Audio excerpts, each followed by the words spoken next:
নবীর আরেকটা অভ্যাস ছিল, বাসি খাবার খেতেন না, জানেন? বাসি খেতেন না, অল্প খেতেন, কিন্তু যেটা খেতেন ভালোটা খেতেন। মধু খেতে পছন্দ করতেন, কিন্তু মধুর মধ্যে দুর্গন্ধওয়ালা একটা মধু আছে না, মাগাফির, বুখারীতে লম্বা ঘটনা, ওইদিকে যাব না। এই মাগাফিরের মধু উনি খেতে চাইতেন না। ভালো সুগন্ধিওয়ালা মধু তিনি বিশ্বনবী খেতে পছন্দ করতেন।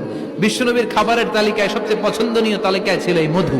মধু খেতেন, দুধ খেতেন, খেজুর খেতেন, জব খেতেন, বার্লি খেতেন, ছাগলের বাজুর মাংস খেতে পছন্দ করতেন, সিনার মাংস। সুবহানাল্লাহ কইবেন না? What a choice! কি চয়েস ছিল বিশ্বনবী! বাজুর মাংস খেতেন। বিশ্বনবী লাউ খেতে পছন্দ করতেন, লাউ।